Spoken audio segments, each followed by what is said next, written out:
주 안에 사랑하는 우리 하나님 교회 성도 여러분, 지난 한 주간도 평안하셨습니까? 여러분을 예배의 자리에서 만나 뵙는 것이 목사인 저로서는 가장 큰 기쁨입니다. 함께 삼위 하나님을 예배할 수 있고, 함께 교제하며, 함께 말씀을 배우며, 함께 봉사하며, 함께 복음의 증인이 될 수 있다는 것. 우리는 한 가족이며 한 소망을 일구는 공동체입니다. 감사합니다. 이 예배의 자리에 함께 해주신 모든 분들께 깊은 감사를 드립니다. 지금은 하나님 품에서 안식하고 계신데, 우리나라 한국 대학생 선교회를 창설하시고 평생 대학생들의 복음화 청년 사역에 한 생을 바치신 목사님께서 계십니다. 그분이 바로 김준곤 목사님이십니다.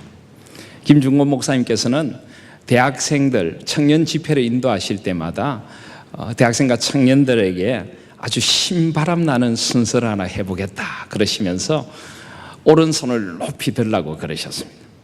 그리고는 목사님께서 물으시는 물음마다 대답을 똑같이 하라고 하셨습니다. 그 대답은 예수 그리스도입니다. 100가지 질문이 있어도 그 답은 오직 하나이다. 그래서 이 김준곤 목사님의 독특한 질문을 사람들은 백문일답이다 이렇게 불렀습니다. 예를 들어 이런 것입니다. 우리는 어디로 와서 어디로 갑니까? 예수 그리스도. 우리는 왜 삽니까? 예수 그리스도. 우리의 삶의 목적은 무엇입니까? 예수 그리스도. 인생의 길이 어디에 있습니까? 예수 그리스도. 진리가 어디에 있습니까? 오직 예수 그리스도. 생명이 어디에 있습니까? 예수 그리스도. 어떻게 제사함을 받을 수 있습니까? 예수 그리스도. 누가 우리의 이 슬픔을 진정한 기쁨으로 바꿀 수 있습니까? 예수 그리스도. 누가 우리의 절망을 소망으로 바꿀 수 있습니까? 오직 예수 그리스도. 누가 우리에게 선을 행할 힘, 원수를 이길 힘, 용서의 능력을 주십니까? 예수 그리스도. 누가 이 고난을 이기게 하십니까? 예수 그리스도. 인류의 희망은 무엇입니까? 예수 그리스도. 역사의 주관자는 누구십니까? 예수 그리스도. 교회의 주인은 누구십니까? 오직 예수 그리스도. 이것이 바로 그 유명한 김준곤 목사님의 백문일답입니다. 물론 우리는 우리의 삶을 이렇게 단순화시킬 수 없습니다. 우리의 고난에 오직 한 답이 예수 그리스도라고 우리는 외칠 수 있을지 몰라도 우리의 고난에 예수 그리스도를 소망으로 만나기까지는 긴 과정이 필요한지 모르겠습니다. 우리는 고난의 깊은 자리에서 신음하고 울어야 하고, 그 고난의 자리에서 찾아오시는 하나님의 은총을 만나야 하고, 말씀과 깊은 기도 가운데 고난을 이길 힘을 얻어야 하고, 그 고난이 오히려 하나님의 은총이었음을 고백하고, 그 고난 속에서 오직 고난의 한 가지 답이 예수 그리스도라는 것을 발견하기까지 우리에게는 긴 시간이 필요하고 인내가 필요하고 믿음이 필요합니다. 고난의 오직 한 답이 예수 그리스도시다라고 대답하기까지 우리에게는 긴 과정이 필요한 것은 사실입니다. 그렇지만 결국 해답은 예수 그리스도밖에 없다는 것은 진실입니다. 우리의 고난을 이기게 해주실 분은 예수 그리스도밖에 없습니다. 우리 고난의 문제의 해답은 예수 그리스도밖에 없는 것입니다. 우리 절망을 소망으로 바꿔주실 분은 오직 나의 생명, 나의 소망 되시는 예수 그리스도밖에 없는 것은 진실이며 사실인 것입니다. 사랑하시는 우리 하나님교회 성도 여러분, 여러분들의 인생의 해답도 예수 그리스도가 되실 수 있기를 소원합니다.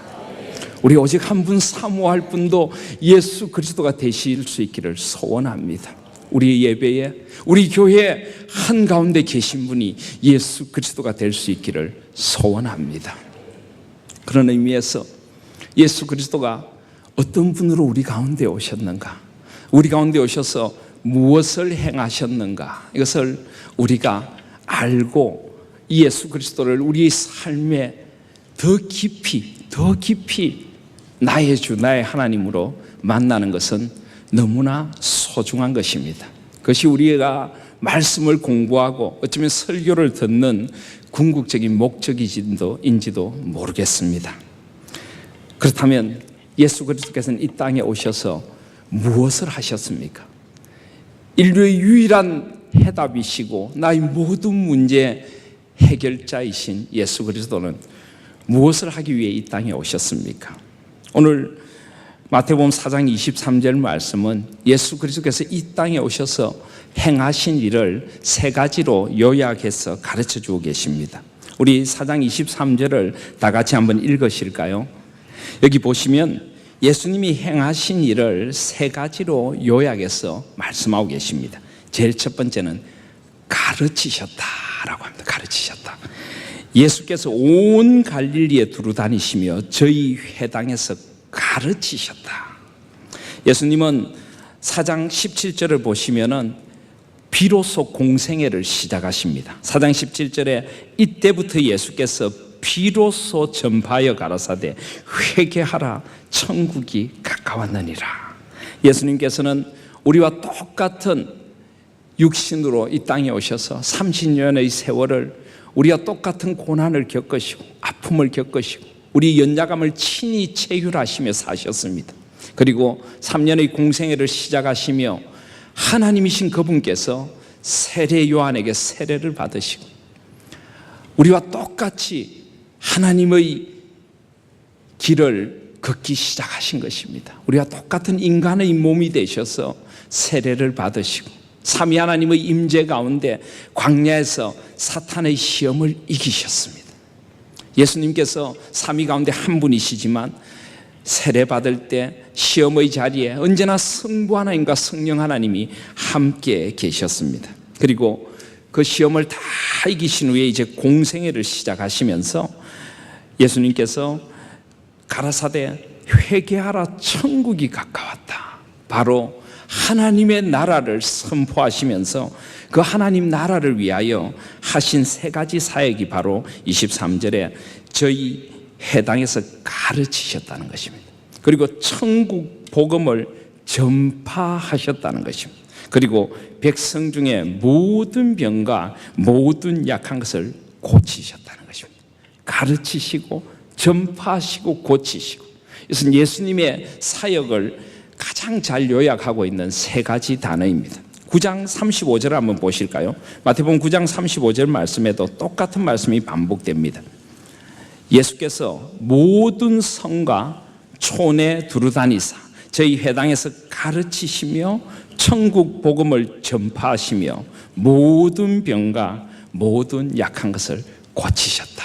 가르치시고 전파하시고 고치시면서 예수님은 이 땅에 모든 인류의 유일한 해결주로서의 사역을 계속해 나가셨던 것입니다. 가르치셨다. 예수님이 무엇을 가르치셨을까요? 무엇을 가르치셨을까요? 예수님은 구약의 말씀들을 하나하나 풀어서 가르치셨습니다. 예수님께서 무엇을 가르치셨는가를 우리에게 잘 가르쳐주는 말씀이 누가복음 4장에 나타납니다. 누가복음 4장 15절 이하에 보시면은 예수님께서 여러 해당에서 가르치심에 무사람에게 칭송을 받으셨다라고 합니다. 안식일에 어느 해당에 들어가셔서 예수님은 구약의 말씀을 펼치셨습니다. 이사야의 글을 펼치셔서 주의 성령이 내게 임하셨으니 이는 가난한 자에게 복음을 전파하게 하시려고 내게 기름을 부으셨습니다. 나를 보내사 포로된 자에게 자유를, 눈먼 자에게 다시 보게 함을 전파하며 눌린 자를 자유케 하고 주의 은혜의 해를 전파하게 하려 하심이라. 바로 구약의 말씀들을 하나하나 뜻을 풀어 가르치셨습니다. 누가복음 4장 21절에 보면 이 예수께서 저희에게 말씀하시되 이 글이 오늘날 너희 귀에 응하였느니라. 그 말씀을 듣는 사람들의 귀에 그 마음에 이 말씀을 하나하나 심어주시고 풀어서 설명하시고 그렇게 가르치셨습니다. 그런데 예수님의 가르침의 주제가 뭐였을까요? 그게 바로 하나님의 나라입니다. 하나님의 나라. 이 누가복음 4장에도 주의 은혜의 해, 이 주의 은혜의 해는 눈먼 자를 다시 보게 하고 포로된 자를 자유케 하고 눌린 자에게 은총을 주고 자유를 주는 해입니다. 이 하나님의 은혜의 희년, 은혜의 해, 이것은 바로 하나님의 나라에 대한 선포입니다. 하나님께서 다스리시는 그 다스리심 안에 들어와서 하나님께서 주시는 온전한 자유와 해방을 누리는 것, 온전한 죄로부터의 자유의 기쁨을 누리고 하나님의 다스리심 안에서 새로운 노래를 부르게 되고 새로운 삶을 살게 되는 것, 이것은 곧 하나님의 나라를 의미하는 것입니다. 그래서 예수님의 가르치심의 주제는 하나님의 나라였습니다. 아까 제가 4장 23절에도 가르치시고 전파하시고 고치셨다라는 말씀이 있고 또 9장 35절에도 똑같은 말씀이 있다고 하는데요, 이 똑같은 말씀이 양쪽으로 둘러싼 걸 성경에서 봉투 구조라고 합니다. 마치 봉투 위를 봉하고 아래를 봉하듯이 둘러싸여 있다는 것입니다. 또 어떤 분들은 샌드위치 구조다, 마치 샌드위치 빵이 양쪽을 막고 있듯이 그렇게 되어 있다, 이렇게 부릅니다. 그런데 이 가르치시고 전파하시고 고치셨다는 말씀 4장 23절과 9장 35절에 보시면은 예수님의 가르치심과 고치심이 나누어져서 나옵니다. 5장부터 7장까지는 가르치시는 예수님, 8장부터 9장까지는 고치시는 예수님, 이렇게 가르치심과 고치심이 이 봉투처럼 둘러 쌓여져 있는 구조를 지닙니다. 그런데 5장 1절에 보면은 예수님께서 무리를 보시고 산에 올라가서 제자들을 가르치십니다. 그런데 그 가르치심의 주제가 뭡니까? 3절에 보시면 심령이 가난한 자는 복이 있나니 천국이 저희 가질 것이며, 예수님 바로 천국, 하늘나라, 하나님의 나라에 대하여 하나하나 가르치셨던 것입니다. 6장 33절에 보면은 너희는 먼저 그의 나라와 그의 의를 구하라. 그래서 우리가 이 천국 복음, 하나님 나라에 대하여 듣고 우리의 삶이 변화되어서 하나님의 나라, 하나님의 의를 먼저 구하는 사람들이 되기를 원하시는 것이 바로 예수님의 가르침의 주제였다는 것입니다. 예수님은 그렇게 하나님의 나라를 가르치셨습니다. 그리고 전파하셨다. 특별히 이 23절에 보면 전파하셨다 앞에는 천국 복음을 전파하셨다 하는 것이 나옵니다. 하나님 나라 복음을 전파하셨다. 그래서 어떤 학자들은 여기서도 샌드위치 구조를 발견한다고 합니다. 여러분 한번 저를 보십시오. 가르치시고 전파하시고 고치셨습니다. 만약에 샌드위치나 햄버거를 한번 생각해 보십시오. 햄버거를 생각하면 제일 위에 뭐가 있습니까? 빵이 있죠. 제일 밑에도 뭐가 있습니까? 빵이 있습니다. 이 사이에 뭐가 있습니까? 양상추가 있죠. 양상추. 그리고 그 위에 뭐가 있습니까? 토마토가 있습니다. 그 위에 뭐가 있습니까? 양파가 있습니다. 그 위에는 뭐가 있습니까? 치즈가 있습니다. 한가운데 뭐가 있습니까? 패티, 고기 덩어리가 있죠. 제일 중요한 게 뭡니까? 고기입니다. 고기. 그래서 이런 걸 성경의 샌드위치 구조, 햄버거 구조라고 부르는데요, 그렇다면 가르치시고 고치신 그 한가운데 천국 복음을 전파하셨다. 가장 중요한 게 뭘까요? 바로 이 천국 복음을 전파하시는 것입니다. 그러니까 결국 예수님께서 가르치시고 전파하시고 고치신 주제가 바로 천국 복음이었다는 것입니다. 그리고 가르치는 것과 전파하는 것이 어떻게 다를까요? 가르치시는 것은 하나하나 설명을 해서 알아들을 수 있도록 가르치는 것입니다. 그런데 전파한다는 것은요, 원래 원어로 하면 선포한다, 설득한다, 그리로 들어오도록 한다, 설교한다, 이런 뜻을 지니고 있습니다. 가르친다는 것은 우리의 이해를 도와서 하나님 나라에 대해 이야기하는 것이라면, 전파하는 것은 이제 그 하나님 나라를 나의 삶에 받아들이고 결단하고 하나님의 사람으로 하나님 나라의 비전으로 우리가 물들어가는 것, 이것이 바로 전파하는 것입니다. 가르칠 뿐만 아니라 예수님은 전파하셨습니다. 예수님은 그 말씀을 듣는 모든 사람들이 이 하나님 나라의 복음에 그들이 항복하고 이 복음 속으로 들어오기를 원하셨던 것입니다. 그래서 4장 17절 말씀에도 이때부터 예수께서 비로소 전파에 가라사대 회개하라 천국이 가까웠느니라. 여기 회개한다는 것은 단순히 뉘우치는 것이 아닙니다. 성경에 회개한다는 것은 돌아서는 것입니다. 주인을 바꾸는 것입니다. 삶의 가치관을 바꾸는 것입니다. 삶의 이유와 목적이 온전히 바뀌고 새롭게 되는 것, 그게 바로 회개인 것입니다. 내가 지금까지 살아왔던 삶의 이유가 달라지는 것입니다. 하나님의 나라가 되는 것입니다. 내가 지금까지 목표로 달려왔던 성공이 하나님 나라의 의와 그 나라의 평강과 희락으로 바뀌어지는 것입니다. 내가 좀 잘되고 내 가족이 잘되는 것이 꿈이었다면 이제는 내가 쓴 곳에 하나님의 나라가 임하고, 내가 좀 손해를 보더라도, 내가 좀 어려움을 겪더라도 그 고난 가운데 이 땅에 하나님의 나라가 임한다면 먼저 그의 나라와 그의 의를 구하는 사람으로 가치관이 바뀌고 세상을 보는 눈이 바뀌고 살아가는 이유가 바뀌는 것, 이것이 바로 회개입니다. 예수님은 이렇게 천국 복음을 전파하셔서 온전히 우리의 삶의 이유가 하나님의 나라로 바뀌길 원하셨습니다. 우리의 가치관이, 우리의 한 생의 목표가 바로 하나님 나라로 바뀌기를 원하셔서 하나님 나라에 대해 전파하셨습니다. 그래서 이 5장, 6장 가르침의 부분을 마무리하시면서 예수님 바로 그것을 굉장히 강조하고 계십니다. 7장 24절을 보시면, 그러므로 누구든지 나의 이 말을 듣고 행하는 자는 그 집을 반석 위에 지은 지혜로운 사람 같으리니.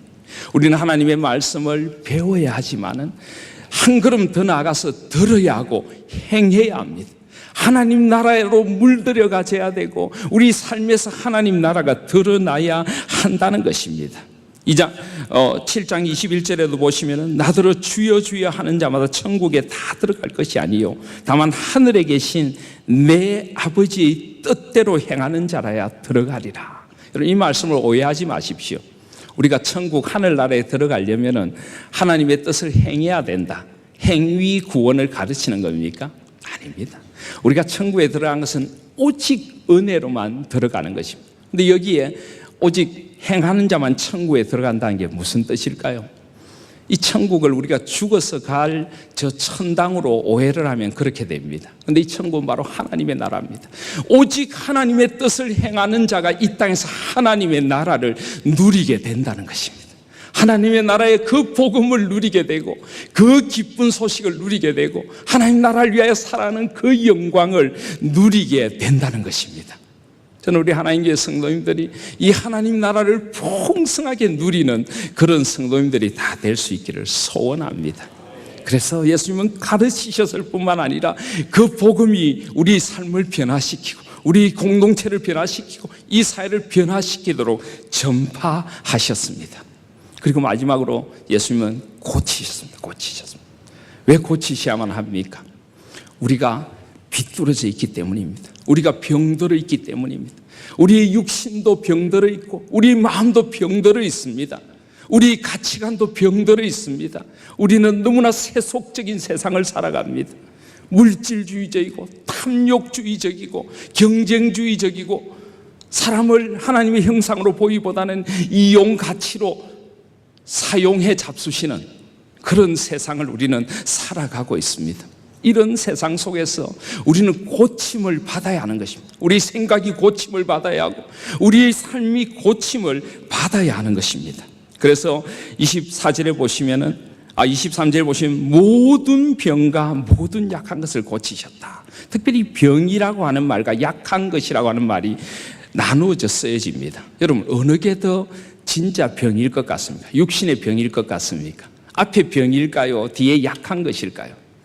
우리가 볼 때는 앞에 병이 육신의 병을 가리키는 것 같습니다. 근데 원어적으로 하면은 모든 약한 것이 육신의 병에 가깝습니다. 앞에 모든 병은 뭘까요? 앞에 모든 병은 우리 정신의 병입니다. 마음의 병입니다. 더 중요한 것은 육신의 병이 아니라 마음의 병이라는 것입니다. 우리의 비뚤어진 마음, 잘못된 가치관, 세속주의에 물든 마음, 자기중심적이고 이기적인 그 마음, 예수님께서는 그것을 고치시고 계시는 것입니다.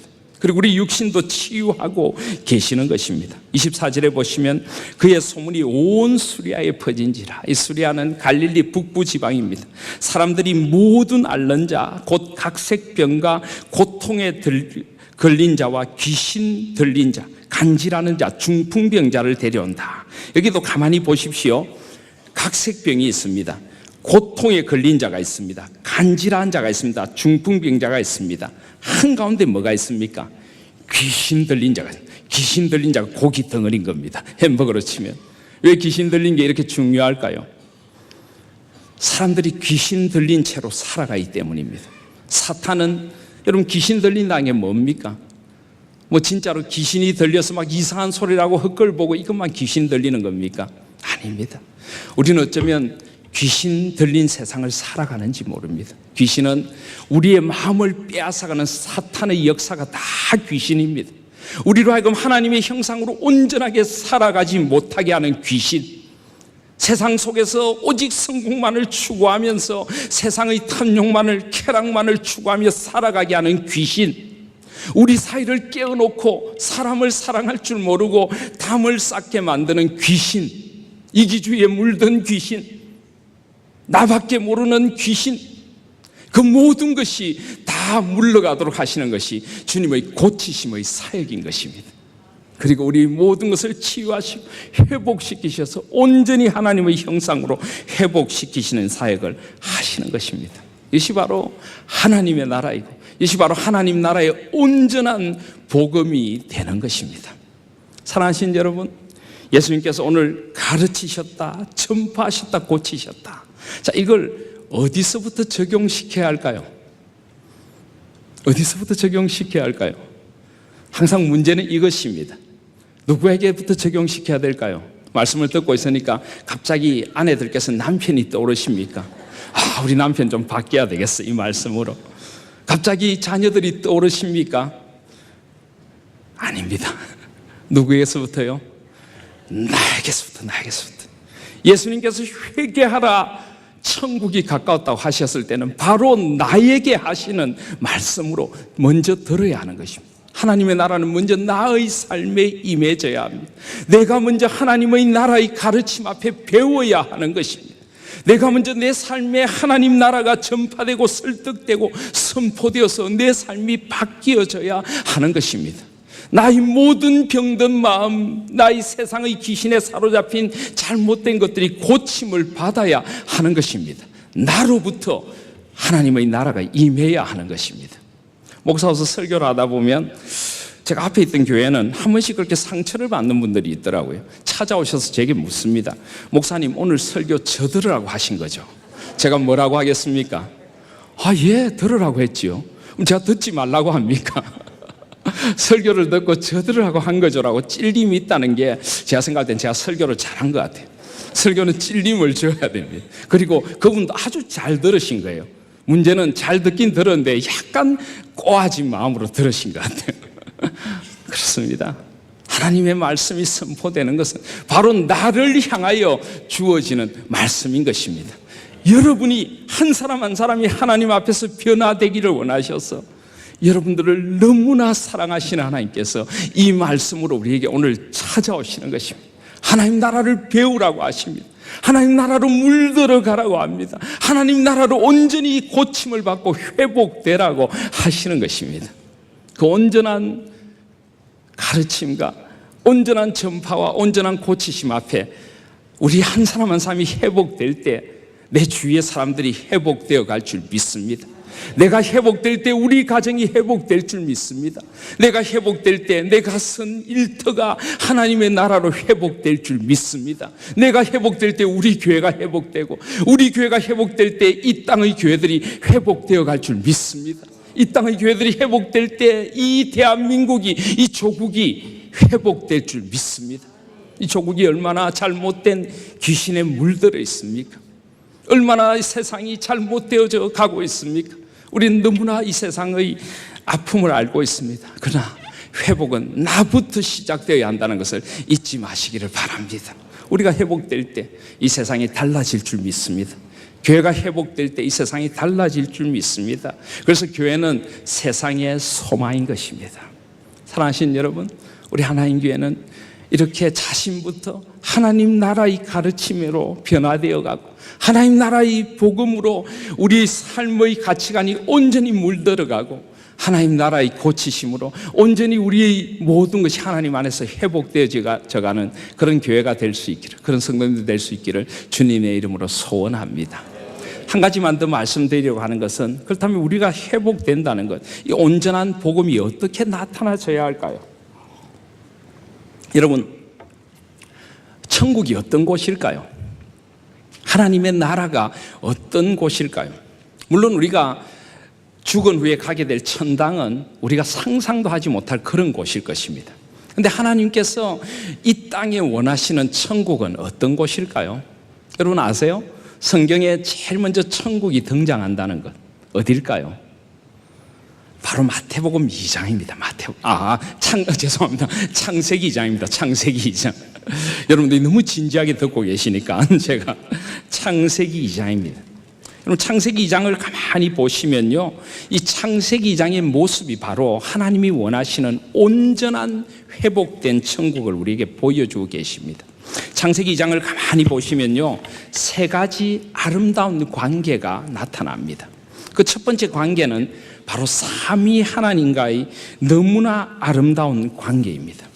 하나님께서 창세기 1장에 보면은 모든 피조물을 다 창조하셨습니다. 창조의 목적이 무엇입니까?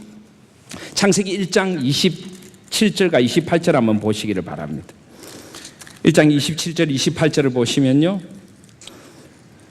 하나님이 자기 형상 곧 하나님의 형상대로 사람을 창조하시되 남자 여자를 창조하시고 28절에 하나님께서 그들에게 복을 주시며 그들에게 이르시되 생육하고 번성하여 땅에 충만하라, 땅을 정복하라, 바다의 고기와 공중의 새와 땅에 움직이는 모든 생물을 다스리라. 하나님께서 세상을 창조하신 이유는 바로 다스림에 있습니다. 다스림. 1장 26절에도 보시면요, 하나님이 가라사대 우리의 형상을 따라 우리의 모양대로 우리가 사람을 만들고 그로 바다의 고기와 공중의 새와 육축과 온 땅과 땅에 기는 모든 것을 다스리게 하자. 모든 것을 하나님의 뜻대로 다스리고 하나님께서 원하시는 질서가 온 세상에 가득한 하나님의 다스리심이 조화롭게 이루어지는 세상, 바로 이게 하나님 나라고 바로 이게 천국입니다. 하나님께서 사람을 지으신 이유가 바로 이 하나님의 다스리심. 제가 계속 말씀드리지만 하나님의 나라는 어떤 장소가 아니라 하나님의 통치, 영어로 The Kingdom of God이 아니라 The Kingship of God, 하나님의 다스리심이 가득한 세상, 그게 바로 천국입니다. 하나님의 의와 평강과 질서가 가득한 세상, 그 다스리심을 위하여 하나님께서 세상을 만드셨고 사람을 그 다스림을 위하여 창조하셨습니다. 그래서 사람의 창조의 목적이 뭐냐? 하나님의 나라입니다. 하나님의 나라. 하나님의 나라를 위하여 온 세상을 하나님의 질서대로 다스리는 데 쓰임받는 게 사람의 창조 목적입니다. 그래서 창세기 2장에 가면은 그 아름다운 다스리심이 나옵니다. 세 가지 관계가 나옵니다. 이것을 흔히 개혁주의, 개혁신앙에서 신앙의 골든 트라이앵글, 황금 삼각형이라고 부릅니다. 그 세 가지 관계는 창세기 2장에 보시면은 하나님과의 아름다운 관계입니다. 창세기 2장에 에덴 동산에서 하나님께서 사람을 만드시면서 사람을 친히 빚어 만드시고 그 코에 생명의 기운을 불어넣어서 사람이 살아있는 영이 됩니다. 얼마나 아름답습니까? 여러분, 다른 어떤 피조물을 만드실 때도 하나님은 이렇게 하지 않으셨어요. 하나님께서 친히 손으로 빚어 만드시고 친히 그 코에 생명의 기운을 여러분, 우리가 그런 존재입니다. 우리가 놀랍지 않습니까? 그렇게 우리를 창조해 주시고 우리와 교제하기를 원하세요. 에덴 동산에서 하나님과의 온전한 관계가 있습니다. 하나님 앞에서 거닐고 하나님과 교제하고 하나님을 누리고 하나님과 대화를 나누고 이 하나님과의 온전한 관계가 있는 곳, 이게 바로 천국입니다. 그리고 두 번째 어떤 관계가 있습니까?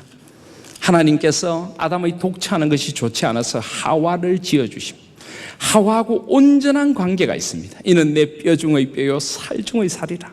부부간에 아무런 갈등이 없습니다. 가정이 하나님 안에서 너무나 평안합니다. 사람과 사람 사이가 하나님 안에서 온전한 평강과 사랑이 넘칩니다. 이 사람들과의 온전한 관계, 가정의 온전함, 이것이 바로 천국인 것입니다. 그리고 세 번째가 뭡니까? 하나님께서 아담과 하와에게 이 동산을 다스리라 그러십니다. 이것이 바로 사람의 노동 일입니다. 먹고 살기 위한 일이 아니라, 마지못해 하는 일이 아니라 하나님께서 나에게 맡겨주신 일, 하나님의 소명, 하나님 나라를 위하여 하는 일, 이것은 기쁨이고 감사이고 우리 한 생이 가장 보람 있는 것입니다. 하나님과 세상과 온전한 관계 속에서 세상을 섬기고 일을 하고 소명으로서 일을 하고, 바로 이 세 가지, 이게 바로 신앙의 황금 삼각형, 골든 트라이앵글이라고 부르는 것입니다. 그래서 성경적으로 볼 때요, 우리가 언제 가장 행복을 느끼느냐, 바로 이 세 가지가 온전하게 조화를 이루고 구비되어 있을 때 사람은 가장 큰 행복을 누리게 됩니다. 영적으로 하나님과 온전한 관계 속에 서 있고 하나님 앞에서 온전히 살아가게 될 때, 그리고 가정과 사람들과의 관계가 하나님의 평강으로 온전히 바로 서 있을 때, 그리고 이 땅에서 우리가 소명으로서의 일을 발견하고 하나님의 나라를 위하여 일하게 될 때 인간은 가장 큰 만족과 기쁨을 누리게 되는 것입니다. 그래서 이것을 신앙의 황금 삼각형이다 이렇게 부릅니다. 그런데 여러분, 창세기 3장에 가면은 인간이 죄를 지으면서 이 모든 것이 다 깨어져 가는 걸 아십니까? 어떻게 됩니까? 인간이 하나님께서 먹지 말라고 하신 성각을 알게 한 나무 열매를 따먹고 난 뒤에 제일 먼저 한 게 뭡니까? 숨은 것입니다. 숨은 것. 동산 어두운 나무 그늘 사이에 숨습니다. 하나님과의 관계가 깨어진 것입니다. 죄는 두려움을 가져옵니다. 죄는 마음에 어두운 그림자를 가져옵니다. 죄가 있으면 하나님 앞에 설 수가 없는 것입니다. 결국 하나님과의 관계가 깨어집니다. 그 마음에 불안과 공포가 찾아오게 되는 것입니다. 또 두 번째로 어떤 관계가 깨어집니까? 아담과 하와의 관계가 완전히 깨어져 버리죠. 저는 솔직히 남자로서 참 부끄럽습니다. 하나님께서 아담에게 뭐라고 하십니까? 이 나무의 실과를 누가 따먹었느냐? 제가 아담 같으면 이렇게 했을 것 같아요. 하와 앞을 착 막았으면서, 하나님, 이 여인은 죄가 없습니다. 저를 죽여주십시오. 좀 그래야 되는 거 아닙니까, 남자가? 우리 남자분들 안 그러세요? 근데 첫 번째 남자가 어떻게 했습니까? 이 여자가 먹으라고 했는데, 이 여자가, 남자가 이 정도입니다. 믿지 마시길 바랍니다. 저는 같은 남자로서 얼마나 이 장면을 볼 때마다 부끄러운지 몰라요. 그죠? 탁 막았으면서 저를 죽여주십시오. 이래도 하나님 다 아시잖아요, 어차피. 그런데 얼마나 부끄럽습니까? 이 여자 때문입니다. 참. 이래서 남자 여자의 관계가 깨어집니다. 하와는 얼마나 섭섭했을까, 그죠? 언제는 뼈중의 뼈요 살중의 살이야 그러더니 야속한 남자, 역시 남자는 믿을 게 못해. 아담과의 관계가 완전히 깨어집니다. 하와는 어떻게 합니까? 이 뱀 때문입니다. 관계가 다 깨어지는 것입니다. 사람과 사람과의 관계가 깨어지고 자기 중심적이 되고 책임을 회피하고 다른 일을 원망하고 저주하고 모든 것이 다 깨어져 버립니다. 죄로 인해서. 그리고 세 번째로 세상과의 관계가 다 깨어집니다. 땅이 엉겅퀴를 내고 노동이 저주가 됩니다. 먹고 살기 위한 노동, 다른 이들을 착취하고 나의 배를 불리기 위한 노동, 죄의 결과로 우리는 인간의 이기심으로 이 노동을 저주의 현장으로 만들어 놓습니다. 하나님께 주신 신성한 노동 일터를 경쟁의 현장으로, 사람이 살지 못하는 살벌한 정글로 만들어 버리게 되는 것입니다. 이 모든 것이 다 깨어져 버린 것이 죄의 결과입니다. 자, 그렇다면 우리 예수님께서 이 땅에 오신 이유가 무엇일까요? 바로 이 세 가지를 온전히 회복하게 하려고 우리 예수님께서 이 세상에 오신 것입니다. 예수님께서는 하나님과 우리의 관계를 온전히 회복하시기 위해서 자신의 몸을 십자가의 희생 제물로 내어주셨습니다. 하늘과 땅 사이에, 하나님과 인간 사이에 그 깨어진 죄의 그 틈을 십자가가 홀로 달리셔서 하늘과 땅 사이에 온전히 새롭고 산 길을 열어주신 것입니다. 오직 예수 그리스도만이 하나님과 우리 사이에 화평을 이루어 주신 분이십니다. 예수 그리스도는 온전히 하나님과 우리 사이를 회복시켜 주시고, 너희들이 나의 이름으로 기도하라 하시고 아버지라 부르라고 하시고, 예수 그리스도를 통하여 그 하나님 앞에 다시 나아갈 수 있는 의의 길, 생명의 길을 열어주신 것입니다. 그리고 예수 그리스도는 사람과 사람들의 관계를 온전히 회복시키기 위해 오셨습니다. 십자가는 수직적으로 하나님과 우리 사이에만 놓인 것이 아니라 수평으로 사람과 사람 사이에도 놓인 것입니다. 이제는 내가 이기적으로 사람들을 이용하고 사람들을 저기로 찬 눈으로 보던 그 나에서 십자가의 그 은혜를 만나고 나니까 그 은혜로 사람들을 바라보게 되는 것입니다. 용서로 사람들을 바라보게 되는 것입니다. 긍휼히 여김으로 사람들을 바라보게 되는 것입니다. 주님의 얼굴을 통하여서 다른 이들을 보는 것입니다. 나를 위하여 십자가에 못 박히시고 그 눈에 눈물이 피가 가득하신 눈으로 나를 보셨던 그 눈으로 우리도 세상 사람들을 바라보게 되는 것입니다. 사람과 사람 사이에 막힌 담들이 회복되도록 하기 위해 오셨습니다. 그리고 이 땅에서의 일도 이제는 먹고 살기 위한 일이 아니라 하나님 나라의 일로 바꾸어 주려고 오셨습니다. 비록 내가 생계를 위해 일을 하지만 이제 나의 사는 이유는 다른 것입니다. 하나님의 나라입니다. 이제 내가 이 땅에서 수고하는 목적은 다른 것입니다. 하나님의 나라입니다. 하나님의 사랑이 전해지고 하나님의 공의가 임하고 하나님의 질서가 임하고 예수 그리스도께서는 이 세 가지를 온전히 회복시키러 이 땅에 오신 것입니다. 저는 우리 하나님 교회가 이 신앙의 황금 삼각형을 온전히 이루어가는 그런 교회이기를 소원합니다. 어떤 의미에서 교회의 존재 이유도 이 신앙의 황금 삼각형을 온전히 이루기 위해서 존재하는 것입니다. 지난 주일에 교회의 5가지 기둥에 대한 말씀을 드렸는데, 우리가 하나님께 예배드리고 하나님 안에서 교제하고 또 하나님의 말씀을 배우고 봉사하고 주신 은사로 복음의 증인이 되는 이 모든 것이 사실은 하나님과의 관계 속에 놓여져 있는 것입니다. 우린 그러므로 하나님과 온전한 관계를 누리게 되는 것입니다. 특별히 예배의 자리에서 우리는 하나님과의 온전한 회복을 누립니다. 일주일 동안 우리가 지었던 죄들을 하나님 앞에 내려놓고, 그래서 저는 우리 교회 예배 순서도 이제 조만간에 좀 바꾸려고 합니다. 이런 좀 성경적이고 좀 더 좀 개혁주의 예배의 그 틀이 있는데 아주 좋습니다. 하나님과의 온전한 관계의 회복을 누리는 그런 예배의 틀로 좀 바꾸어 나가려고 합니다. 아직 제가 온 지가 얼마 되지 않아서 그대로 예배 순서를 쓰고 있는데, 물론 지금 순서도 좋지만은 저는 예배가 온전히 하나님과의 관계의 회복으로 나아가는 예배가 될 수 있기를 소원합니다. 그리고 우리 신앙의 선배들은 은혜의 방편이란 걸 이야기했습니다. 우리에게 은혜가 임하는 3가지 길이 있습니다. 뭘까요? 말씀과 기도와 성례입니다. 말씀과 기도와 성례. 우리는 말씀 속에서 하나님을 만나고 이 말씀 안에 살아갈 때 날마다 하나님의 관계가 새롭게 되는 것입니다. 여러분, 늘 말씀을 묵상하며 한번 살아가 보십시오.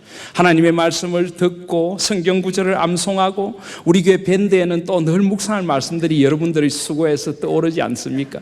이런 것들을 직장에서나 삶의 자리에서 수시로 묵상하고 또 말씀의 원리를 생각하며 내가 말씀대로 사는 것이 어떤 것일까? 어떤 일이 닥칠 때 결정을 해야 될 때 이게 말씀의 원리에 의한 것인가 아닌가를 고민하고, 이런 말씀 속에서 하나님의 은혜가 우리 가운데 임하게 되는 것입니다. 또 기도를 통하여 하나님의 은혜가 임합니다. 여러분, 꼭 교회 나와서만 기도하는 것 아니죠. 직장에서 점심을 먹고 직장 옆에 있는 오솔길을 한 10분 정도 걸으며 우리는 하나님과 기도할 수 있습니다. 오후에 지친 어깨를 안고 잠깐이지만 책상에 손을 모으고 하나님께 기도할 수 있는 것입니다. 남이 보지 않는 곳에 잠깐이지만 무릎을 꿇고 하나님 앞에 엎드릴 수 있는 것입니다.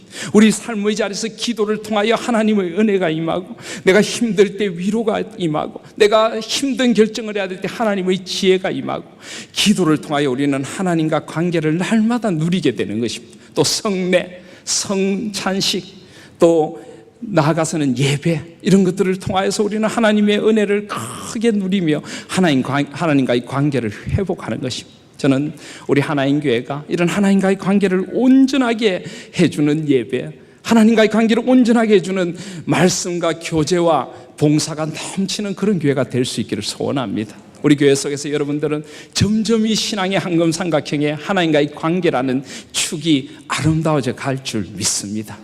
또 가정과 사람들의 관계를 온전하게 해주는 교회이기를 원합니다. 하나님의 말씀으로 자녀들을 양육하고 은혜의 기도가 있고 함께 나누는 말씀이 있고 가정에 강같이 흐르는 하나님의 평강이 있고, 그래서 저는 가정사역에도 관심이 많습니다. 성경적인 아버지의 역할, 성경적인 어머니의 역할, 성경적인 자녀 양육, 성경적인 우리 가정의 아름다운 모습들, 우리는 그것들을 고민하면서 성경적으로 가정들을 갖고 나가고 성경적으로 가족들을 지켜나가고 그리고 하나님의 은혜가 가득한 가정으로 만들어가는 그런 은총이 우리 교회 점점 아름다워져서 우리 교회에 속한 모든 가정들이 또 우리의 모든 관계들이 예수 그리스도로 말미암아 더욱 아름다워질 수 있도록 교회의 양육이나 교회의 여러 가지 것들을 통하여 그런 것들을 꿈꾸려고 생각을 합니다.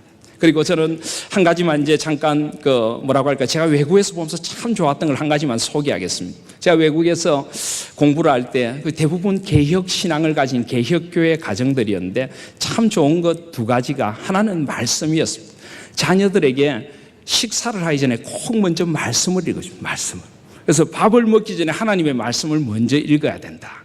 가정경건회, 거기는 저희들 같이 새벽 기도회가 없는데 그 대신 가정마다 가정경건회를 드립니다. 우리 한국교회의 새벽 기도의 전통이 분명히 좋은 건 많은데 어른들은 기도하고 있을 때 우리 아이들은 완전히 소외되어 있죠.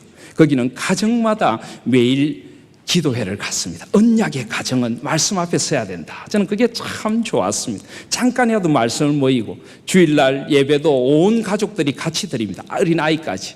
주일 낮 예배를 마쳐가면 온 가족들이 주일날 들은 말씀을 나누고 아이들에게 가르칩니다. 풀어서 가르칩니다. 참 그런 말씀이 아름다운 가정이 참 좋았습니다. 두 번째로는 기도인데요.